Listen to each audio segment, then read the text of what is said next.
It's a little interesting. We're still waiting for all of them to come in, but Thomas Enger is the effective leader of this race still at the moment.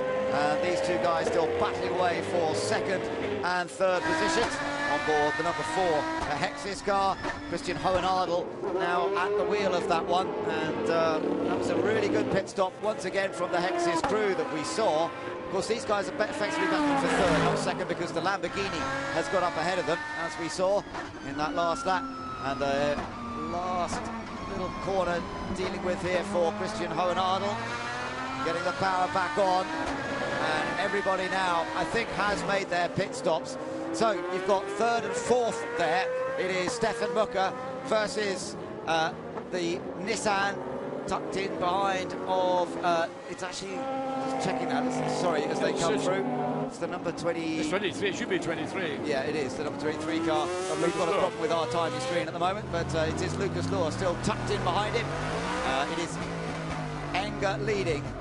Basseng is in second place. Stefan Mucker is in third. Fourth place for this car for Lucas Law, and Christian Hohenadel behind them in fifth, as we ride on board the Nissan and just listen how tentative he has to be with the throttle.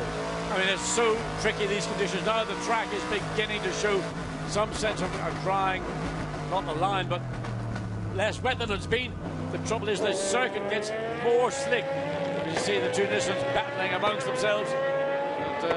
Jamie Campbell-Walter maybe finally getting to grips with the surface.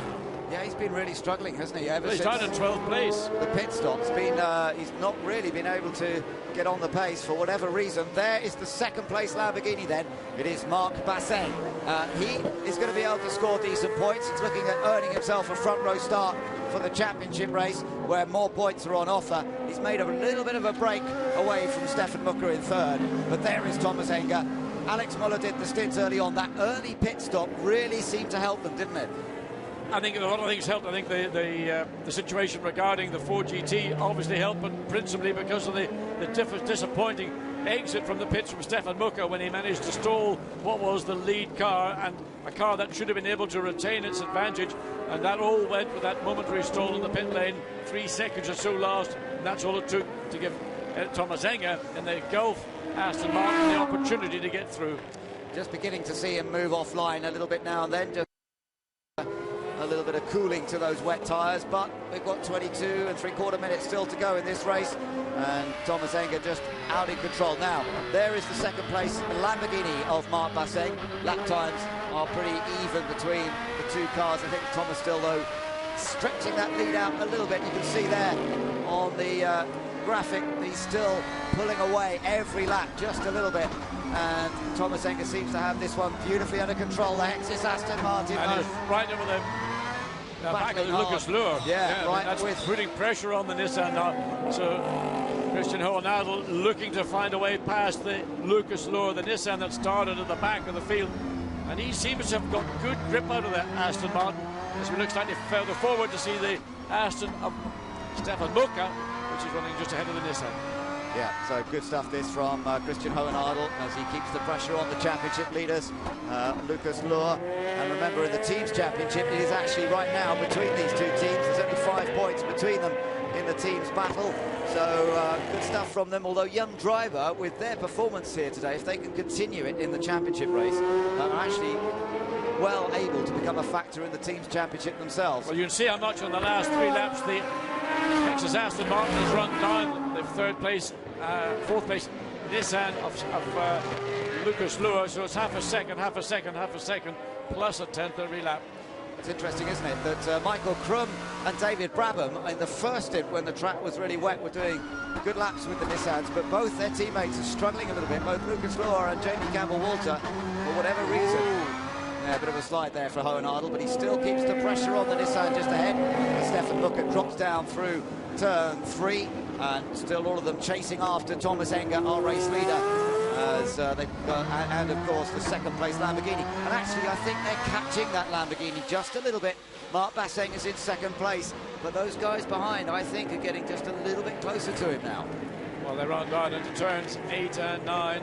And it's Lamborghini, Aston, Nissan, Aston Martin. But of course, the leading Aston Martin, well, it's out and up out of through turn 10. It is out of sight of this battle now for second place. Yeah, it is. Got a very clear lead. Second, third, fourth go through. And then in fifth place, Hohenadel in the number 4, Aston Martin. Behind him, Stef Dusseldorf, I think, had a pretty good run through the pit stops because the other Hex's Aston Martin is only one place further back than this car. So that was a good gain. Stef Dusseldorf actually went off in qualifying yesterday, and therefore they had to start right at the back of the field. So once again, Hexes are doing a fine job. There is team boss and team manager Philippe Dumas managing things as ever with a great deal of passion and intensity, and they've moved the 2 Hexes cars into point-scoring positions in this race, and more importantly into potentially good grid positions for the championship race. Everything seems to have settled down. There's nobody really making a challenge. The second, third, fourth, and place the Hexes Aston Martin currently. Oh, John, Basseng has a drive-through penalty. That's massive news for the team that's second in the Drivers' Championship. Well, it's a pit lane infringement, so something that the mechanics did during that pit stop, and they've got a drive-through. Sounds like Lamborghini Gate continues here in Beijing. That is fascinating. Now, that is really... James Rumsey likes it because the Nissan crew will, of course, be able to gain massively on them, and this puts a completely different complexion of the championship.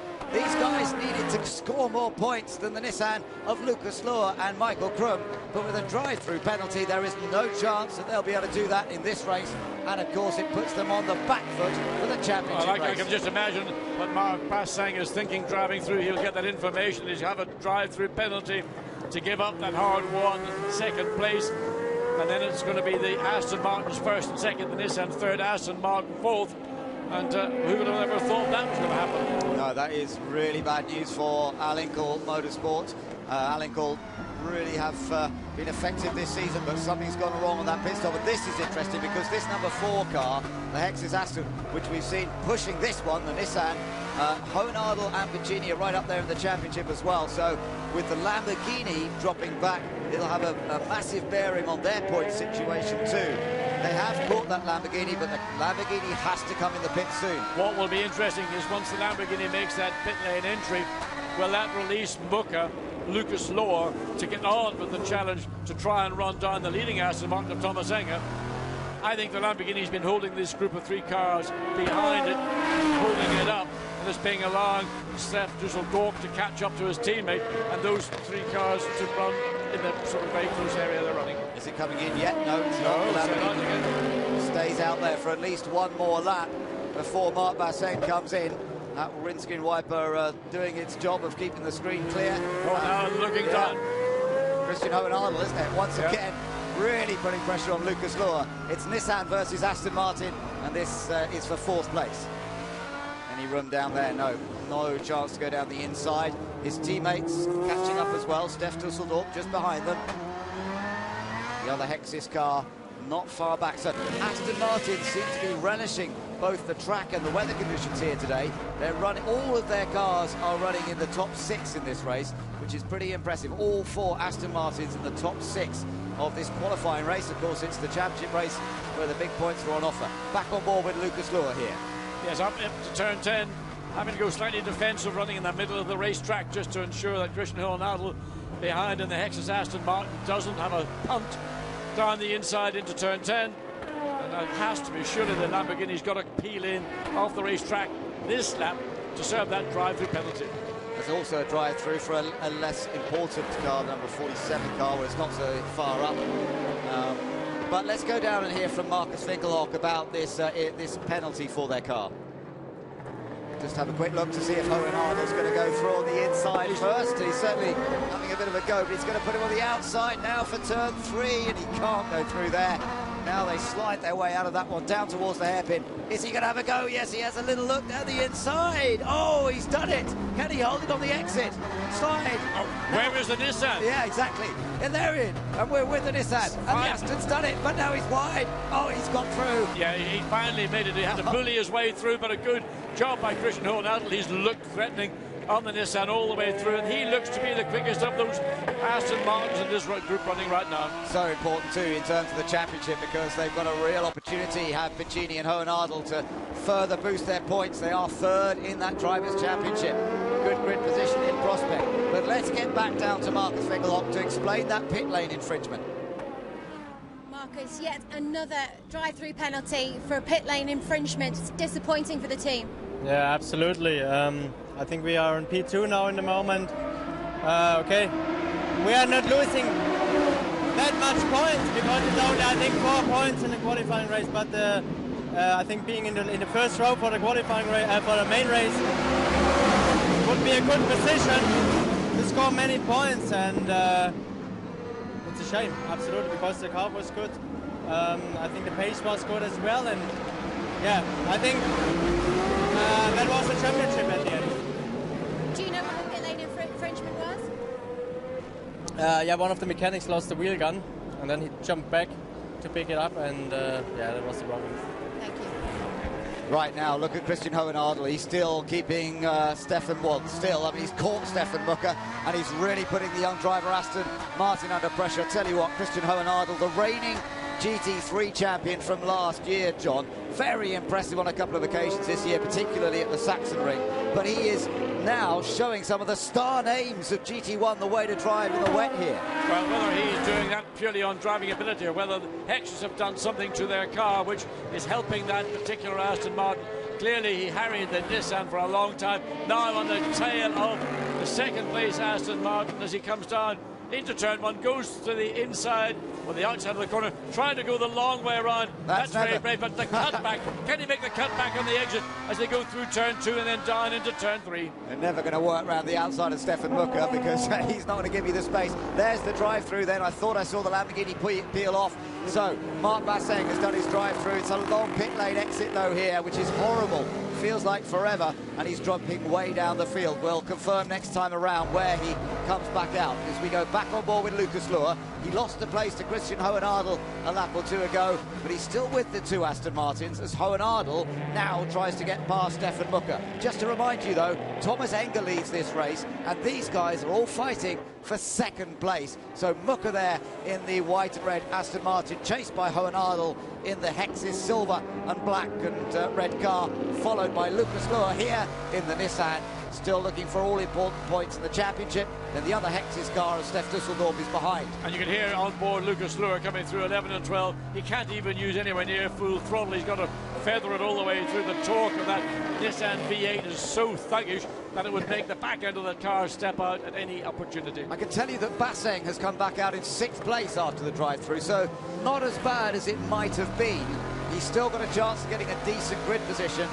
He's not really going to be able to catch these guys, but no, he's not 6th, sorry. No, we're just going to get his confirmation. He's dropped a lot more than that. He's down to at least 10th, 11th. He's dropping further down our screen, so no, that drive-through a bit advanced there. He has lost a lot of ground. Looking at Lucas Luhr here, and although he lost the place to Christian Hohenadel a couple of laps back, he's not actually lost any pace to Stefan Mucker. It seems to be Mucker who's sort of making them all run together. Yeah, and then Mucker's now holding up this group. It was a group of 4 cars. Clearly, I think Hohenadel's car is the quickest of the 3 that we're looking at. Stefan Mucker legitimately holding that second place, and if Christian Hohenadel wants to find a way through, he's going to have to rethink where his strengths are. Clearly, you can see he can run down the car into turn 10. So he's just got to wait, be patient. There will be parts of the track he knows he can't run literally under the rear wing of that car consistently. You lose your momentum. You've got to fall back, build that momentum back up again, and then have another look. So just over 11.5 minutes remaining in a race of twists and turns. Let's just remind you, the Ford GT that was on pole position and led the first lap or two went off in the hands of Bertrand Baguette. That handed the lead to Darren Turner. Darren Turner led until the pit stops, but then an earlier pit stop from the other Aston Martin of Alex Müller and Thomas Enger seemed to transfer the advantage to those guys, and they were then able to come out ahead. That means that Enger now leads this race. The other Aston of Stefan Mucker is holding on to second after the Lamborghini. This car had a drive-through penalty. This car is all the way down in 12th place now, and it ain't going to be easy to pass the Nissan of Jamie Campbell-Walter, because you can bet the instruction has gone out to Jamie, do not let that car through. But Jamie Campbell-Walter appeared to struggle from the second he got into the car. Maybe he's got used to it now, cut back into turn 5, but really the Lamborghini capable of running much, much quicker. Marc Basseng, what he's got to do is not be impetuous, just wait. He'll get an opportunity and not try and force it where he may cause damage to his own car, and therefore just compound the situation he's found himself in. for Alinkel, it's just turning into a bit of a nightmare here today, because that drive-through penalty, as Marcus Finkelhoff said, well, it could have cost them the championship. They can't think like that. They've got to go on the attack. And on top of which, you can see this looks like the inside of the windscreen in the Lamborghini is beginning to get misted over. Yep. Condensation. Yeah, so that's making Mark's work even more difficult as he tries to chase the Nissan of Jamie Campbell-Walter in these tricky conditions at the Golden Port Circuit here in Beijing. 10 minutes to go then, and right now it's looking very good indeed for Aston Martin as Thomas Enger leads from Stefan Mucker and Hohen Ardel. It's an Aston Martin 1, 2, 3 at the moment in the qualifying race. Two young driver cars ahead of the Hexis car. Then Lucas Luhr holding on for Nissan in fourth place. The championship leading car, the number 23 machine, looking to score more points. We're watching championship contender here, Marc Basseng, desperately trying to claim back some of the lost ground after that drive-through penalty. But that has been the big story of this race, as well as the off for Max Martin's Ford in the hands of Bertrand Baguette on the opening laps. Well, Jamie Campbell-Walter managing to get the Lamborghini behind him for another lap. And there doesn't seem to be an awful lot that Marc Basseng can do. I suspect part of it is probably a limited amount of vision out of the car. The Lamborghini is not quick enough where it counts, and the Nissan is quick enough where it counts. Yeah, so I don't think Marc Basseng's going to find this too easy at all, as you say. He's down there in 12th place, and, well, could be languishing there for the remainder of this race, which would be disastrous. Back to the battle for second place here. The white Aston Martin of Stefan Mucker. Oh, the Corvette. Yeah, that's, is that Ho Pin Tong? It is, who's gone off. And oh dear. Safety car. Yeah, now that's going to close everybody up and make Thomas Enger's life a little bit more difficult. Let's take a look. This is what he's done, John. Yeah, coming into turn 8, just too hard on the brakes, gets it locked up. We don't quite see. He just runs the outside edge of the track, but almost like a magnet, he's drawn into the gravel, showers over the front of the car, and inevitably and eventually grinds to a halt on the exit of turn 9. Oh, well, not good news for Ho Pin, the Chinese driver. There's his teammate, Jeroen Den Boer, just standing by and watching those TV screens. No sign of the safety car out as yet. Still the battle going on for second place here, as Stefan Mucker manages to keep Christian Hohen Ardel and Lucas Luhr behind him. And then the other Hexis car of Steph Dusseldorf. So actually, all four Astons are now in the top 5 places. The only interloper spoiling the party for Aston is the Nissan of Lucas Luhr and Michael Krum, which started on the penultimate, well, actually, no, a couple of rows from the back, but it still started a long way down after Lucas's mistake in qualifying yesterday, which meant they didn't get through from even the first segment of qualifying. And they've made great ground since then, particularly Michael in the first stint. Well, have you ever seen a single mark dictate or dominate the podium of 1, 2, 3? I don't think so. We have, no, I think... Oh, now the back end just slipping a little bit away from him, coming out of turn 9, diving down the inside, trying to find a way past Jamie Campbell-Walter. Again, not quite able to get the car sufficiently far alongside to take the corner away from the Nissan. Safety car has been deployed, as you said it would be, and that means everybody will be closing up to one another again as they try and get the Corvette of Ho Pin Tong out of the gravel trap down there. Yeah, just at the exit of this corner, there it is. It's not in any, what I would call a dangerous position. Nevertheless, it's a car in a part of the racetrack that the organisers, they want to see it removed to safety. The point is, this race may now finish under a safety car, because 6.5 minutes or so remaining, they're not going to get that car removed, in my view, and under that time, I'd be surprised. Yeah, absolutely right. So it could be good news for Thomas Enger, who is still out in front, of course. It will close everybody up. Well, in fact, what they'll do, they'll not remove the car, they'll just finish the race under a safety car. Well, maybe. I think they'll still have a go at moving the car, but it takes a little while to get the recovery vehicle over to that section, and they want to wait until the race has been neutralised, perhaps. But where's the safety car? We haven't seen it on camera. Presumably he's going to pick up the race leader. We're still looking at the guys further back. There we are with the leaders now. We're on board the third place car of Christian Hohen Ardel, which has also had a pretty impressive run in this race. They did a reasonable job in qualifying. They were on the 5th row of the grid, but nonetheless, Hohen Ardel in particular has been very, very impressive. Piccini, of course, early on as well, as the fans just absorbing the sights and sounds of GT1 racing here in Beijing. Fantastic to see the cars racing in this massive city. Of course, we're just in the Chaoyang district of Beijing, up quite close to the airport, in fact, and this track very much a prelude to what's going to be happening, hopefully, at the Olympic Park. And certainly there's a demonstration run at the Olympic Park this year. Perhaps we'll be looking at racing here at the Olympic Park in the future for GT1. But there is the crocodile. First time we've seen the race leader for about over half the race, because the lead that Thomas Enger was able to build up after a great pit stop, and by the poorer pit stop of Stefan Mucker when he stole the car. Now, there's not a huge amount of urgency about getting this car removed. They will do so. It's a case of maybe more haste, less speed. As we watch the clock tick away, 4 minutes 50 seconds of this race remaining. Not only will they have to remove the car, but they will have to clear away the road gravel. We might get one lap run to the flag, in which case it'll be exciting. Yeah, it will be very exciting, but Thomas Enger will not be quite so happy to have seen his nice big lead eroded in this fashion, but he's used to the style of racing. Safety car is there for a reason, to make sure that they can get these cars that have gone off out of the way safely. Hoping Tung hopefully stayed with the car so that they can help move it out. I just wonder whether they're looking for the towing hook. I don't think they can find where the hook is. Yeah, I think you're right. They're struggling to work out how to attach the cord. Well, the trouble is the towing hook actually might be buried in the gravel. I think it is. They have to start digging down there. So just 4 minutes to go. Riding with Lucas Luhr, riding in a very solid fourth place. Remember, that car started in the back of the field. Yeah, I know. Great job by Michael Krum. And Lucas Luhr has consolidated. I mean, he's had a difficult job. Didn't do any of the wet run-up, warm-up this morning. Now, let's go and hear from Ho Pin Tung's teammates, even if he knows any more about the situation there. Jerome, unfortunately, these challenging conditions have caught Ho Pin out on track.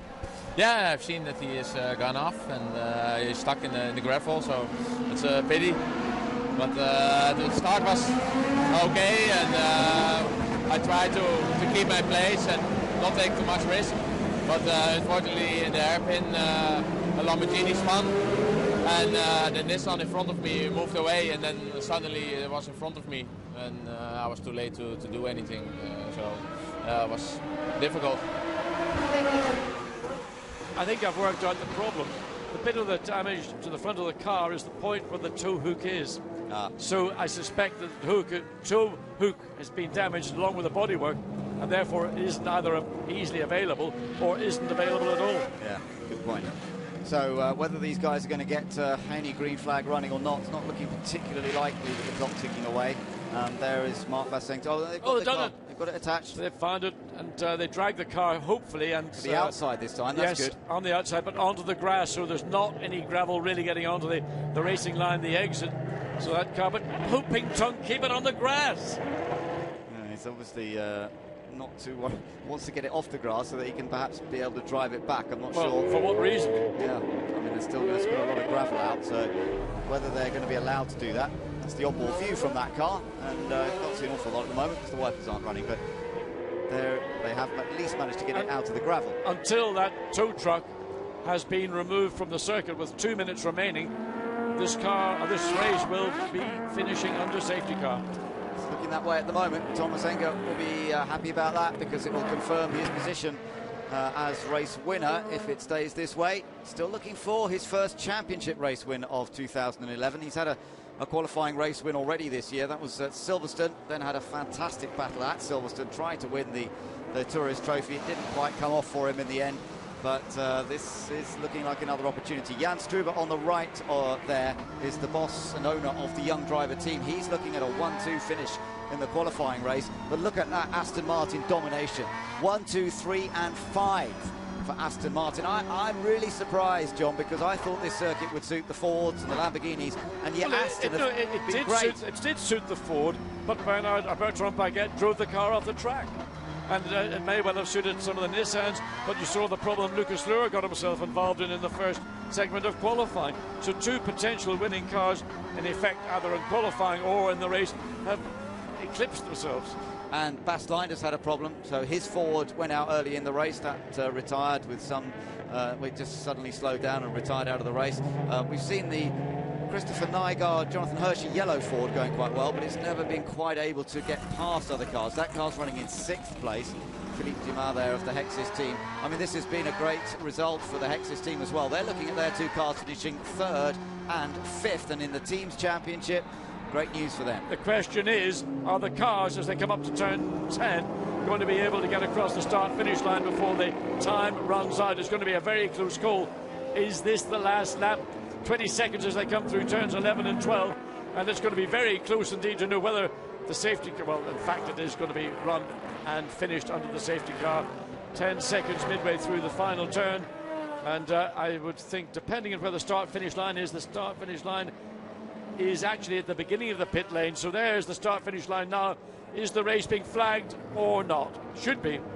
Yeah, I think it looks like it's going to be the next lap around when they actually put the checkered flag out, but as you say, there's no way they can restart the race now, and they will follow each other to the line. Yep, final lap comes up on our screens just to confirm that from the race director, and they will finish under safety car. Well, that's a first in GT1. I'm sure we haven't had a race in the GT1 World Championship quite like this, where we've had a race finish under safety car. We've had very few. It's the first wet race of this year, certainly, so a lot of firsts today, and we've not, as you said, John, I'm sure, seen a domination from one brand, from one manufacturer, as we have seen here today. And I think if you'd said to anybody at the beginning of the weekend, how much would you give me to have 3 Aston Martins on the podium for any of the tour races, you'd have probably got odds as long as, well, probably about 250 to 1, if not longer. Yeah, Enger is leading his teammate Stefan Mucker around, and then it's the Hexis car of Hohen Ardel in third. Jan Struber still looks awfully nervous, as if he doesn't believe that they're still going to make it to the end here. We've got a note on our timing screens that the safety car will enter the pits at the end of the lap, but there'll be no overtaking allowed to the line, so they must behave. Of course, we've seen in international motorsport where people haven't always behaved that way, but they do just now have to follow each other across the line. Safety car will head into pit. I just hope every driver has been made aware of the steward's message around the time of scoring, so that nobody does try and do something a bit desperate. Oh, I didn't hear the message, sorry. Yeah, if you've got any sense, Thomas, just put your foot down just in case. Don't let anybody get close. As they come out of the final turn, the checker flag does wave. We've finished, and it's Thomas Enger who leads home, and Aston Martin clean sweep of the podium. 1, 2, 3. 2 cars for the young driver team, 1 car for the Hexis team. It's Thomas Enger who wins from Stefan Mucker and Christian Hohen Ardel. What a result for these guys. A brilliant team effort there. Their pit stops work to perfection, and Hexis have got their cars home in 3rd and 5th. And I'll tell you what, they'll have narrowed the points gap in the teams championship to just 2 now behind JRM. Great stuff. You know how close it could have been to having the winning car not even finish the race.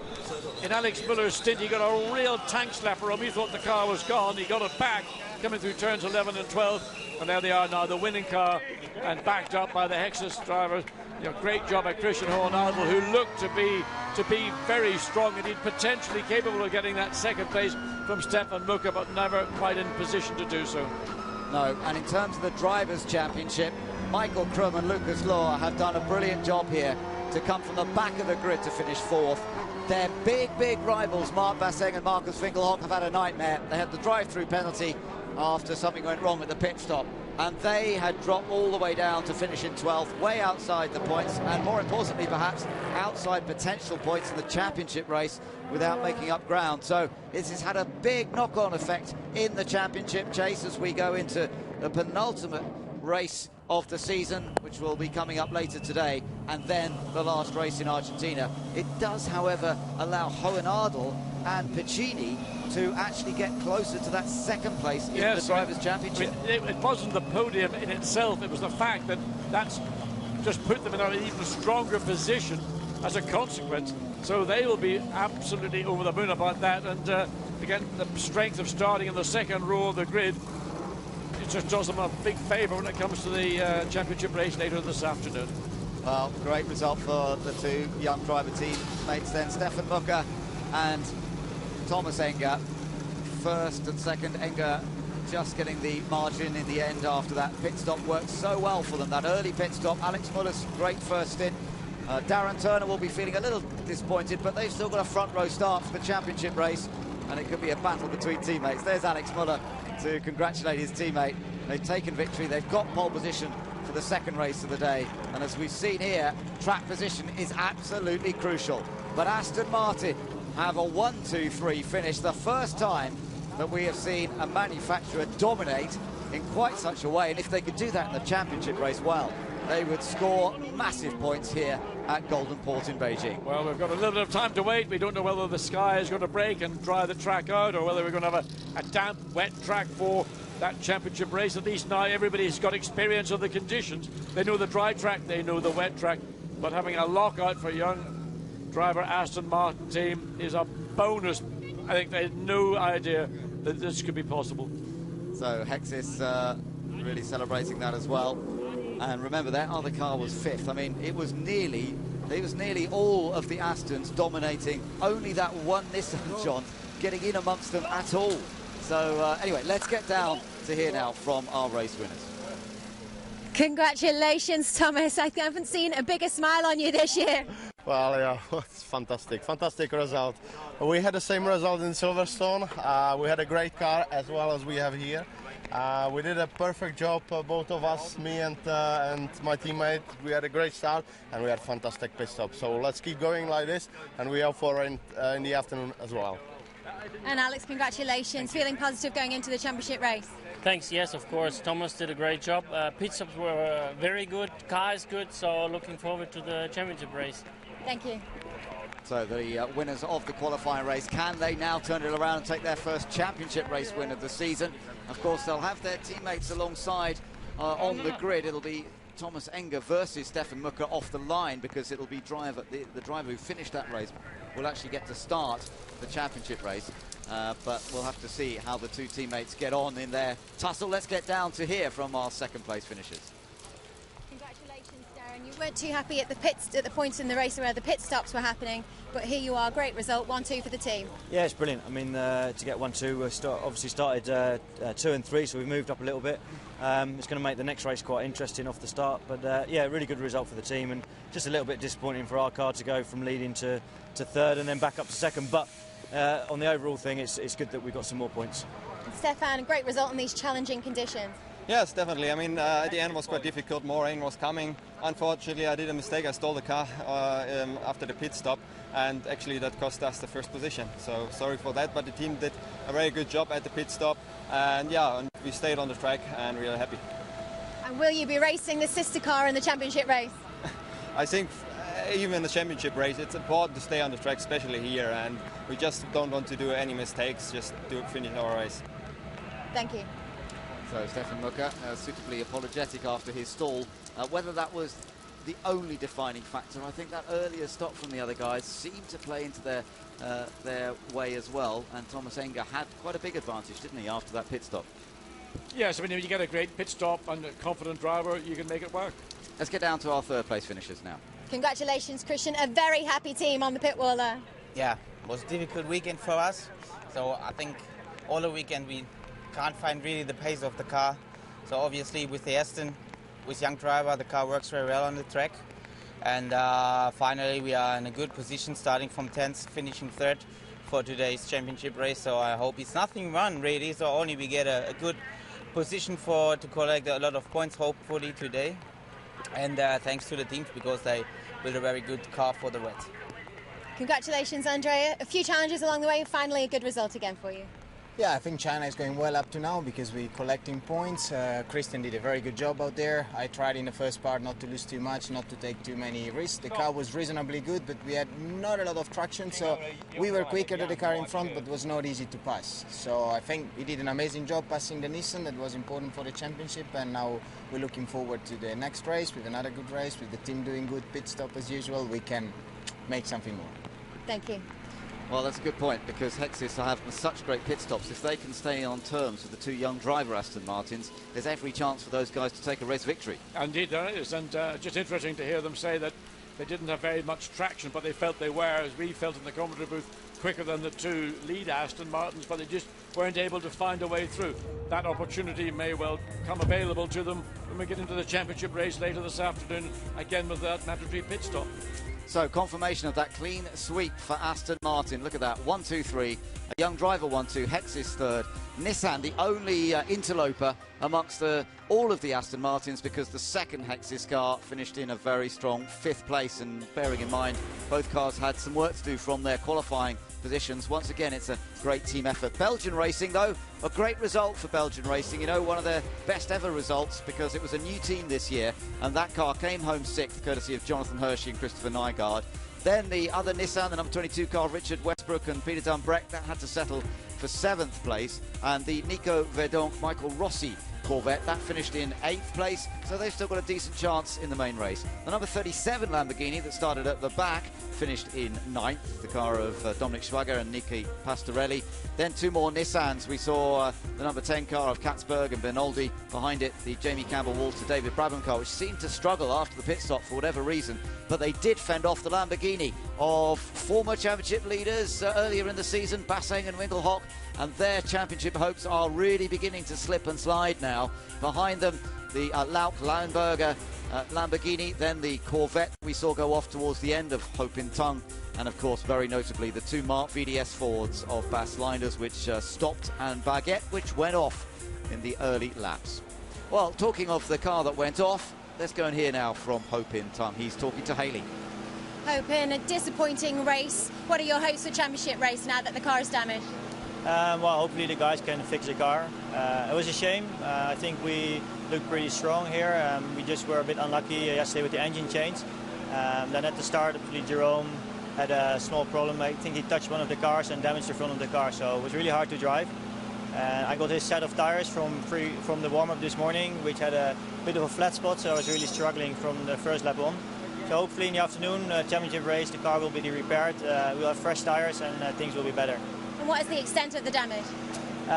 Front of the car is pretty heavily damaged, and we're really struggling to get pace out of the car. We tried hard, but now the mechanics are working hard to get a new nose ready for the championship race. Thank you.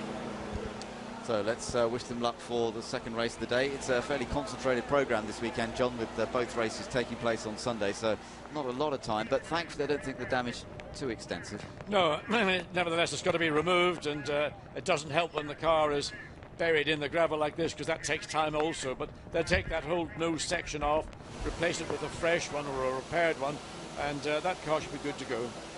Yeah, now down there in the Hex's pit, Steph Dusseldorf, Clivia Piccioni, they came back very well there from they were actually the final car on the grid, and yet they came through to finish in 5th, so good effort. But let's go down to the man from Team China who's helped put all this together, Stephen Liu.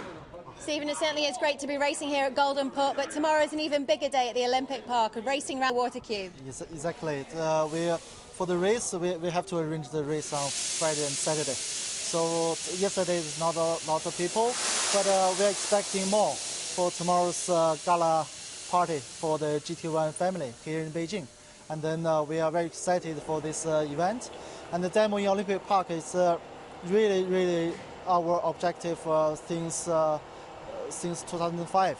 So now we finally come here, and then we got GT1 here. GT1 is so lucky to be in Beijing and so lucky to be the first racing series in the area, Olympic Park. Exactly. Thank you, Stephen. It is an exciting time. GT1 coming to Beijing, as Stephen Liu says there, but the opportunity to go to the Olympic Park, it's a demonstration event tomorrow, not a race event, but that's very much what the plan is for next year in the future. Yes, and ultimately you've got to look at the development of young Chinese racing talent. I mean, this is something people have looked at over previous years. It's never quite worked out, but you've got over 1.5 billion Chinese. You've got to think there's 1 or 2 of them out there capable of moving upwards and onwards into international motorsport. Well, let's get back down to Young Driver, which have had such a fantastic event so far. Ari, congratulations. Could you have asked for a better race? Yeah, it was nice, really. It was the first double victory for the team now, and I'm really happy. And I hope so we have in the main race the same. And then I'm really, I don't know what I tell you now. It's really the best what I have seen in the moment. Thank you. Yeah. So absolute delight for that result, but they've got to try and do it in the next one as well, where it really counts for the big points. Yeah, I mean, it's the big points are the key for the teams. They're looking for those 25 points. Now, this is the updated championship position, and you can see that Krum and Law have just fractionally opened up their advantage over Basseng and Winkelhock. But the key thing is that Basseng and Winkelhock are way down on the grid for race 2, whereas Hohenadel and Piccini have closed to within just 2 points of second place, and they're right up there. They're actually ahead of Krum and Law on the grid. So big opportunity this for Hohenadel and Piccini to put themselves solidly into second and perhaps even chase down those series leaders. Mucker and Turner are not far behind in third, and they've got a chance to score big points here. Maxime Martin was the big loser in that race. If they'd gone on to win, he could be challenging. That's not happened. But Enger and Muller, they're close behind too. So it really is wide open. But the biggest disappointment is for these guys. There's no doubt about it. Mark Basseng on the left, Marcus Winkelhock there. They had a drive-through penalty, John, when they were so well positioned in second place in the race. Oh, well, part of the race is on the racetrack. The other part is in the pit lane. And if you infringe the regulations, you will be penalised. And that's what happened to the alenkel.com Munich Motorsport Lamborghini. But look at the battle in the teams. It is down to just 2 points, the gap now between JRM and Hexis, as we get to run out of races. They've only got the one race here and then 2 races coming up at the end of the season in Argentina. But even behind them, Alenkel and Young Driver. And Young Driver could score massively. If they do what they did in that first race, Young Driver could actually go away from this event, potentially leading the team's championship. You've got 4 teams that are in with a major shout this afternoon, and who's going to be the winner? Well, we'll find out when we return later to see, hopefully, maybe a racetrack less wet than it is right now.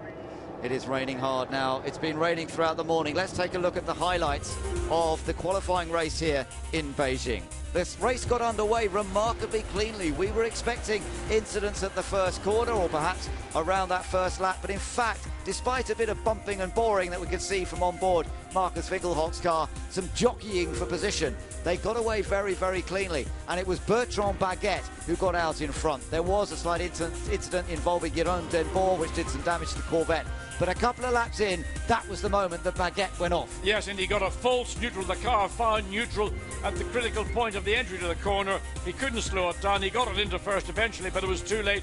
The lead car was off, then the other Lamborghini, the 47 car also. It managed to reverse its way out, but for the 4 GT, Maxime Martin, huge disappointment, not just for the qualifying race, but for the championship race. Meanwhile, Michael Krum was making up ground. Bas Leinders was in trouble with his car as well. The pit stops came along, and Alex Muller made an early pit stop to hand over to Thomas Enger. We saw JB Campbell-Walter just get out in front of Christian Hohenadel, but whether he felt he'd held him up or whether Jamie was just trying to get up to speed, he let the Aston go round the outside of him. So a car that took the lead after the Ford fell off. We didn't see very much of it because they did a great job. Good pit stop. This possibly was the winner of the race, but that stole from Stefan Mucker, and there is the situation. Thomas Enger comes through, cleanly takes the lead. The second Aston Martin just about sneaks out ahead of the Basseng Winkelhock Lamborghini. Yeah, but not for long, because Mark Basseng was able to nip past. His tyres were already up to some temperature, even in these wet conditions, whereas Stefan Mucker was sliding and struggling. He dropped a place then. But then we saw the drive-through penalty for that Lamborghini. Mark Basseng dropping all the way down to 12th. Absolutely disastrous, especially on a track where it's so hard to overtake. Closing stages, Ho Pin Tong went off into the gravel trap, and that was the end of the Chinese drivers' race. But up front, we saw Aston Martin dominate the event. The race finished under safety car effectively, but it was a 1-2-3 for Aston Martin. Thomas Enger leading them home, with Stefan Mucker and Darren Turner's car finishing in second, and Hohenadel and Piccini's machine in third. Can they do it again later? Join us again to find out.